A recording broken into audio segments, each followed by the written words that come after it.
समझना पड़ता है कि ये किस नुक्ता नज़र से सियासत कर रहे हैं। नहीं, मैं कह रहा था तो कि नवाज शरीफ की जो सियासत है उसकी वजह से कितने वो कई दफ़ा अपने उसी सियासत का शिकार हो चुके हैं। और अभी फिर होंगे, आप कह रहे हैं? नहीं, मैं ये तो नहीं कहूँगा, लेकिन अगर ऐसा हुआ, ऐसा पॉलिसी अडॉप्ट की, तो जाहिर है फिर वही नतीजा निकलेगा। लेकिन मैं ऐसा कहना नहीं चाहता। अल्लाह करे वो कामयाब हों, मुल्क की खिदमत करें और अपना नाम बनाएं। राइट। तो lastly sir, as a Pakistani मैं तो यही इमरान कह खान सकता का हूँ। क्या फ्यूचर है lastly?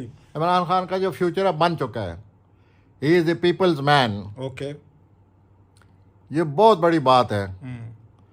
He is now a man of the match, man of the moment, legend. मैं, हाँ जी, बात जितना भी कह सकें वो ही हैज़ बिकम। और ये कि जेल में जाने के बाद जो कुछ उससे मजीद उन्होंने साबित कर दिया है कि I am man of words, man of action. तो उनका अच्छा, लोग जेल में जाते हैं, बड़े बड़े लोग गए हैं, वो जेल से रिफॉर्म होके वापस आते हैं, मेच्योर होके, वाइज होके। नेल्सन मंडेला गए, नेहरू साहब गए, गांधी साहब गए, और भी बड़े सारे, एक लंबी लिस्ट है जिसमें गए। उनके क्योंकि हामी जो हैं वो उनको उसी लीग में लेकर जाते हैं, नागदीन जो हैं वो किसी और साइड पे लेकर जाते हैं। नहीं जनाब के खान साहब पे केसेस हैं, क्रिमिनल केसेस हैं, करप्शन केसेस हैं, बला बला। ना नेहरू साहब पे थे, ना गांधी साहब पे थे, ना नेल्सन मंडेला पे थे, वो तो पॉलिटिकल प्रिजनर टाइप थे। ये डिफरेंट प्रिजनर हैं। But having said all this, मैं दोनों साइड बता रहा हूँ। आपका क्या ख्याल है? खान साहब, उनका ज़ैचा देखा हुआ है, समझा हुआ है, शख्सियत, चीज़ें उनमें बदलने की, चेंज करने की कैपेसिटी है, या वापस आएंगे तो ऐसे ही रहेंगे जैसे पहले थे? अपना सर जी, उनमें बड़ी अभी प्लानट के रूप से देखा जाए तो उनमें सियासी तौर पर बड़ा इस्तेकाम है आगे। सियासी तौर पर वो आगे चलेंगे, ठीक, और अपने करैक्टर की बुनियाद पर चलेंगे, अपने असूलों की बुनियाद पर चलेंगे। और ऐसे सियासतदान को हमेशा आजमाइशों से वास्ता पड़ता है। वो इमरान साहब को आजमाइशों से वास्ता पड़ा हुआ है। तो 22 में मेरे नज़दीक मई में उनको इक़्तिदार आना चाहिए दोबारा। ये अगले साल वाला मई? ये जो मई है 2024 का, 2024 का बता रहे हैं? इस मई में मैंने तो ज़ैचे के मुताबिक बात करनी है। तो ज़ैचे के मुताबिक मई में इक़्तिदार आता है, फरवरी मार्च में नहीं आता। तो ये थोड़ी सी नामुमकिन बात नहीं लग रही? लोगों को हजम नहीं होगी कि अभी तो इलेक्शन हो रहे हैं, फरवरी में खान साहब जेल में हैं। जो प्लेनेट है उसके मुताबिक बात करनी है। आप कह रहे हैं कि उनको ये मई में खान साहब के चांसेस हैं कि वो ना जेल से बाहर निकलेंगे या वो दोबारा इक़्तिदार में आएंगे? तो सर मैं आपसे एक दफ़ा फिर ये अर्ज करना चाहता हूँ कि उनका ज़ायचा बनाया जाए, उनकी प्रोग्रेसिव हॉरोस्कोप बनाई जाए वाक़यात निकालने के लिए।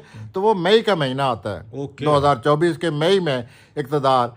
मैंने अपने अजीज दोस्त मेरे चौधरी तारक सेनेटर जैक्सन उनसे जब कहा तो उन्होंने भी यही रिएक्शन हुआ कि ये फिर क्या हुआ। मैंने कहा जी मुझे ये नहीं पता, मई में वो इक़्तिदार उनका आ रहा है। ओके, उनके हामियों के लिए बहुत तो बड़ी आप खबर है। यही महसूस कर रहे हैं कि ये किस तरह हो सकता है। अच्छा, तारिक चौधरी साहब का मेरा, क्योंकि ना स्टार भी तो एक है ना, दोनों का, हम दोनों का स्टार भी है कि तारिक चौधरी साहब भी लियो है, मैं भी लियो हूँ, लिहाजा हमारा रिएक्शन बड़ा नेचुरल है। लियो बहुत है जी। आप इक्वेरियस है ना, इक्वेरियस की लियो के साथ बड़ी बनती है। आई अट्रैक्ट लियो पीपल टुवर्ड्स। उसकी रीजन है कि मेरा जो वो है, उसको असेंडिंग कहेंगे, वो जो असेंडिंग है मेरा इक्वेरियस है। आपने तो खुद उसके that's all the more good for me at least, as far as my relation with you is concerned. That's the reason. It is stable and it will remain. इंशाल्लाह।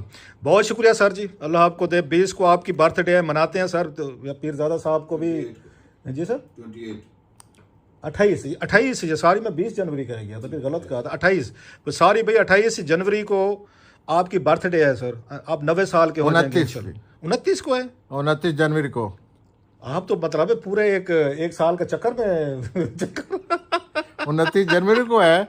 और ये आप ठीक कह रहे हैं कि मैं 90 साल का हो जाऊँ इंशाल्लाह। अगर 90 साल से पुख्तगी अल्लाह ताला नसीब करे, बहुत बड़ी बात है। बड़ी बात है। इंसान जिंदगी में तजर्बात, उतार चढ़ाव, देखते दुखते, खपते खपाते जब 90 साल तक पहुंचता है, बड़ी बात तो है। बहुत कुछ समेट के लेकर आए वो होता और है। बहुत कम लोगों को पता है आप कितने किताब के और रस्सियाँ हैं लिटरेचर के। मैं इनको जब भी मैंने इनको अय्याशी करवानी होती थी ना प्रोफेसर साहब को, तो मैं इनको साथ लेता था और जाकर हम यहाँ पे सईद बुक्स में हम बुक्स की शॉपिंग करते थे, अच्छा सा खाना खाते थे, बुक्स की मैं शॉपिंग आज करते भी थे। आपसे यही कहने वाला हूँ कि आपने किताबों का जिक्र नहीं किया। वो अलहदा इतना करेंगे। बड़ा इंटरव्यू लिया है, वो अलहदा और करेंगे इतनी नायाब किताबें आपने मुझे दी हैं, ऐसे है ना, बहुत नायाब। आप मुझे तो प्यारे मैं भी आपसे बड़े ये बात करने ही लगा था, लेकिन आपने किताबों को आप जिक्र ही और मैं बताऊं आपको सबसे पता है फेवरेट कौन ऑथर है? वो है अनातोली फ्रांस वेल है सर। हमने उसकी किताबें, मैं बात कह रहा एक दफ़ा अमेरिका से ले आया था, मुझे पता था आपको पसंद है, जी जी मैं अमेरिका से आपके लिए खरीद कर लाया था। बहरहाल आप और मैं किसी और किताबों पे लाया था, गप मारेंगे आज, एक थोड़ी सी वो बातचीत होगी मुझे तवक्को है इंशाल्लाह आज के इंशाल्लाह। बाद फिर वो आपने याद ताज़ा कर दी नहीं, है। वी विल तो गो मैं अगेन। आपसे यही कहूंगा कि जो बहुत ही अच्छी किताब आजकल आई हुई है, हम दोनों we are book lovers, lovers, तो वो किताब लेनी चाहिए। क्योंकि हम दोनों लिटरेचर के स्टूडेंट हैं। आपने भी मेरा इंग्लिश लिटरेचर में मास्टर्स किया हुआ जी है, जी, मेरा भी इंग्लिश लिटरेचर में तो मास्टर्स वो है। कोई किताब अच्छी होनी चाहिए। ऐसा ही है इंशाल्लाह सर जी। बहुत शुक्रिया प्रोफेसर साहब, जिंदा रहें, सलामत रहें। बर्थडे गिफ्ट दे मुझे कोई अच्छी हाँ किताब। हाँ डेफिनेट खाना देंगे, बल्कि ऐसे काम करते हैं उनको बुलवाते हैं, उसको तारिक चौधरी साहब को बुलवाते हैं इधर ही, और यहीं पे तारिक पीरजादा साहब हैं, फिर क्लब चलेंगे, बैठ के लंबी गप मारेंगे दोपहर में, फिर आपको गिफ्ट देंगे, खाने खाएंगे सर जी, हैप्पी बर्थडे करेंगे, फिर डन हो गया sir. Okay sir ji, love you sir, thank you.